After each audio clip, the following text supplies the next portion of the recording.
Hi guys, I'm Gasha. Welcome to the channel and welcome as always to our coffee times to discuss books and horror. And today I'm here to let you know everything that I managed to read in the month of August. It's coffee time! First of all, I would like to inform you guys that the month of August has officially broken me. I am unwell. I don't know why the streaming platforms decided that my birthday month and the month that I was going to be on holidays was the perfect month to release two of my most anticipated things, which was Heartstopper Season 2 on Netflix and Red, White and Royal Blue on Amazon. So I have been kind of on an endless loop of watching both these things, and I have watched so many videos of people reacting to this. It's getting a little bit embarrassing, and I am waiting to get a call anytime from Amazon to let me know that my account has been hacked or it's glitching. Because you guys, I have been watching Red, White and Royal Blue I think every single day since I came back from holidays, and I can't stop. Like, there is something that has me hooked and I can't stop. I did read the book when it came out the same year and I loved it, and I love an enemies to lovers trope. I just feel like the casting for this movie, the banter between the characters, the connection is just so wonderful. And my favorite character of the show was Zara, because she is the queen. She's the best. She's my spirit animal. I love her so much. And yeah, so just let you know that instead of watching a bunch of horror lately, I've just been on an endless loop of Heartstopper and Red, White and Royal Blue. So this is where I am currently at. But there is a movie that I have rewatched a couple of times in August. I've been a couple of times to watch in the cinema, and that is Talk to Me. I think it's a great horror movie. So if you're looking for one of the new releases when it comes to horror, I would recommend you guys to check that one out. So now that I have updated you guys on my newest I don't know if I should say obsessions or sickness at this point, but I thought that would also explain why in the month of August I have read some more romances, because as I've mentioned before, I love to read romance for my holidays and also a couple of romances during Christmas season. I don't know why, but that's how we roll here in this house. So I'm here to let you guys know everything that I read in the month of August. There is also some horror in it, some new releases that are coming out and stuff. So let's get started. If I count everything that I read in the month of August, we will be talking about 15 different things, but I'm not gonna count all the rereads that I have done in August, so that would leave me with only like about 8 things, because after I finished season 2 of Heartstopper, I was devastated. I watched it, I binged it like the day it came out, all in one go, no breaks. And I needed more, so I reread the 4 volumes that are currently out. I just could not stop myself, so I read them all again and love them again as always, and I am highly anticipating volume 5 that is going to be released before the end of the year. I think it's releasing in December. And I also reread the novellas this winter and Nick and Charlie, because, you know, if I'm gonna do a reread, I have to include everything. Again, love these ones. I cannot wait for season 3. Alice Osman posted something, I think yesterday, together with Netflix, that she's already working on the script for season 3, and she posted, I think the title of the first episode of season 3 is gonna be called Love, I think it was, and I'm already living and I cannot wait. So I took with me on holidays a mix of books on my Kindle. Some of them were rom-coms and some of them were horror. I was also focused on reading a couple of new releases that I had on my Kindle, some ARCs, and I did get to some of those as well. And if you're new to the channel, welcome. We love to rate our books here with coffee mugs, and we always start with the lowest rating to the highest, so we always end up on a positive note. The first book that I would like to talk to you about is a book that I was excited to check out because when it came out, it got really popular, it got kind of viral on TikTok and stuff, and I was really curious to see what I was gonna think about it, and that is The Love Hypothesis by Ali Hazelwood. I had seen many people really loving the book and raving about it, so I decided to give it a shot, and I see why a lot of people would enjoy this book. I just feel like it was not exactly for me. I don't know what it was. There was something about the characters that I didn't really vibe with. I was really on board with Olive, our main character, and I liked that her personality was a little bit quirky and that she was really focused on her job and she was not really thinking about relationships or anything like that. But then we have Adam, who is, you know, the love interest, and he was very bland as a character, and I also didn't really get this thrill when it comes to their relationship. This is following the trope of fake dating to lovers, and for some reason it just didn't feel so genuine to me. There was something about it that felt a little bit forced, and everything was developing really slowly, and I don't know, there was something about it that I couldn't really vibe with. As I have said, I understand why this would be popular and why some people absolutely loved it. I just feel like the pacing together with this kind of unrealistic romantic relationship is something that flopped for me, and also nothing really much happens until the end. So that was not exactly what I was looking for, I guess, or it was just not for me. But I'm still interested to check other books by the author. I always love to give the authors more than one chance because sometimes it was just not the book for me. So if you have read any of her other books, I think she has a couple more that have like similar titles to this one.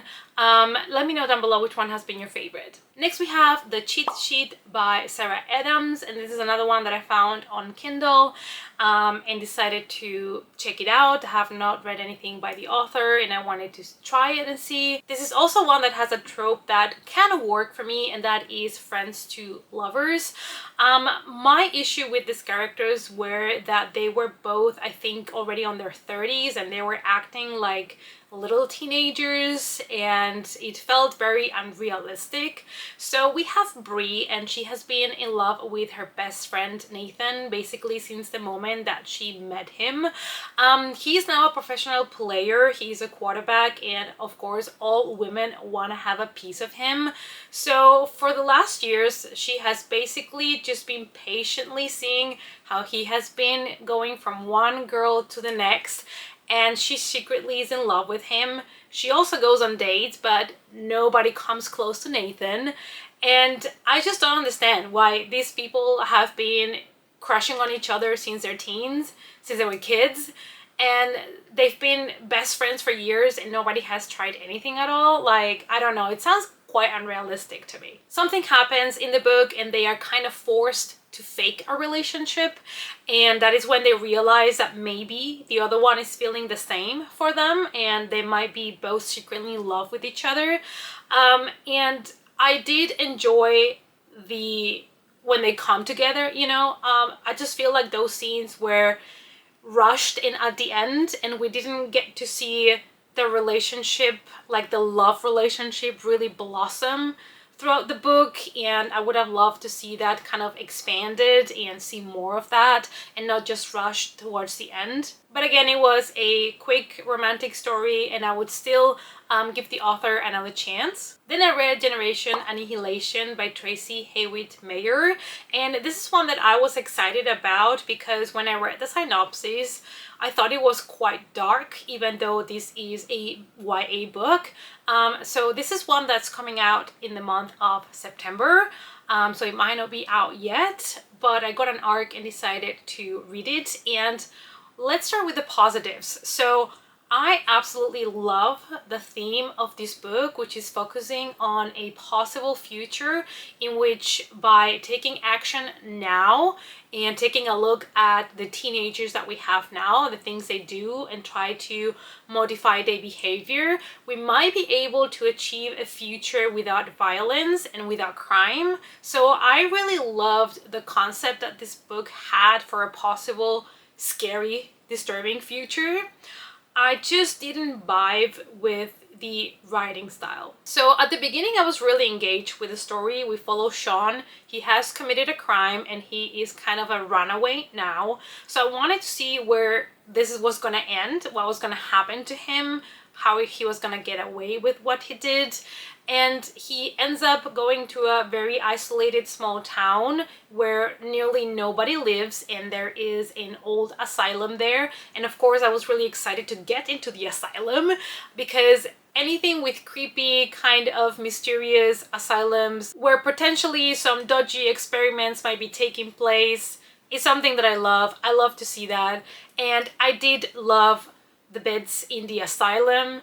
I just felt like the writing started to get very repetitive once we were in the asylum investigating in there. But everything that happened was quite disturbing and really, really dark for a YA. So I would say this is for the like older YA readers, and there are several trigger warnings, so make sure to check them out as well, because it can get really intense. The book is also told from different perspectives, from different characters' point of view, and I thought that even though they all got, you know, to explain what was going on and why they were doing the things that they were doing, they were lacking some character depth, and I wanted to know more the reasons for the motives, the things that they were doing. But all in all, I thought, you know, it was a great interpretation of a possible future. It was a great idea. I just wished I would have loved it more, especially when it comes to the writing. I felt like it was reading too slow for me, even though a lot of things were happening, and it should have been a little bit more fast-paced. And I think that's kind of what blocked me a little bit, and why I was not so engaged anymore. But it is a very disturbing book with a great concept, so I do encourage you guys to give it a shot. Something Wild and Wonderful by Anita Kelly, and this is a book about two boys, Alexei and Ben, who could not be more different from each other, but they are both trying to discover themselves, try to find themselves while they go on a journey. They are both doing the Pacific Crest Trail, and this is for them a journey of discovery. There's things that have happened to them, there's things that they need to figure out about themselves, so they decide to go solo on this trip. And Ben is someone that is a lot more social, so he finds other people that are also hiking there, doing the trail, decides to join them. But Alexei wants to be solo. He really wants to be by himself, kind of discover what he wants for himself for the future and things that he wants to change about himself. But of course, destiny is gonna bring them together. Ben and Alexei end up meeting in the trail, and they end up, you know, kind of bumping into each other a couple of times, and they are almost forced to interact with each other, to spend some time alone, and they end up realizing that they might have feelings for each other. This book had this kind of really slow burn pacing that worked really well, because we have two characters that are trying to figure out who they are, who they want to be, and thanks to the pacing we were able to really get into their thoughts, what they were going through, what happened to them in the past, and it really made us understand their feelings as well as their fears. It was romantic, it was realistic, it was passionate, I had fun with it. It felt at times kind of sad, but at the same time that's also what made it realistic, because not everything is always picture perfect from the very beginning to the end, especially if you still have not figured out who you are yet, like our characters here.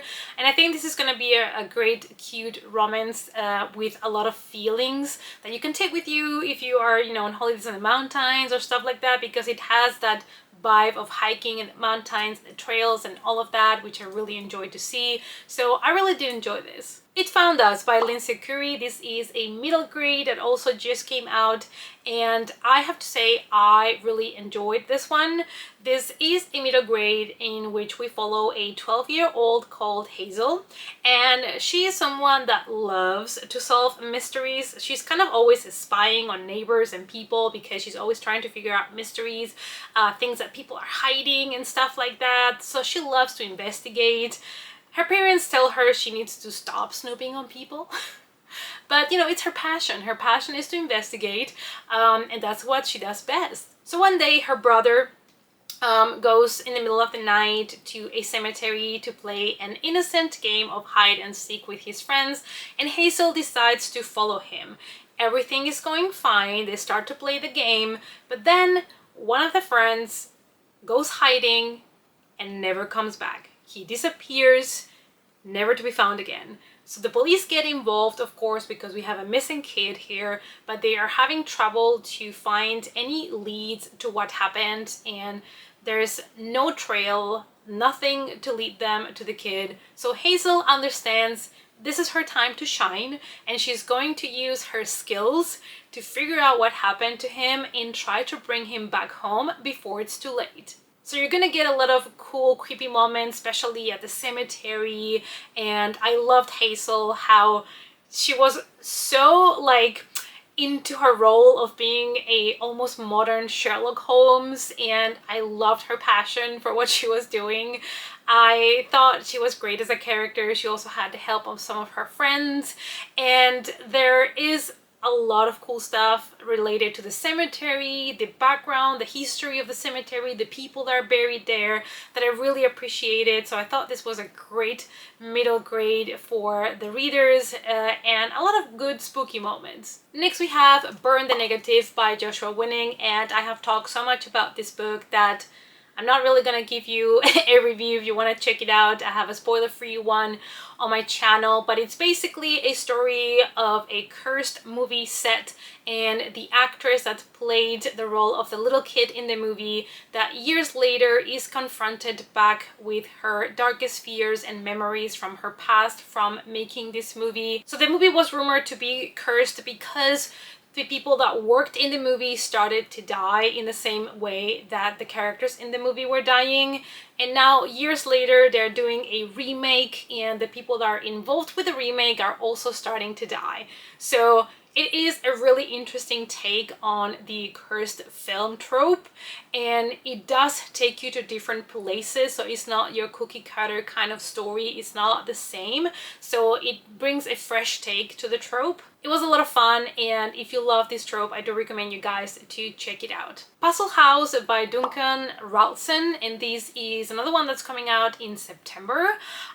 So this one is going to be perfect for fans of escape rooms. This is Saw meets National Treasure in this great adventure going through killing rooms. 6 strangers are summoned to a deceased millionaire's mansion whose specialty was making puzzles.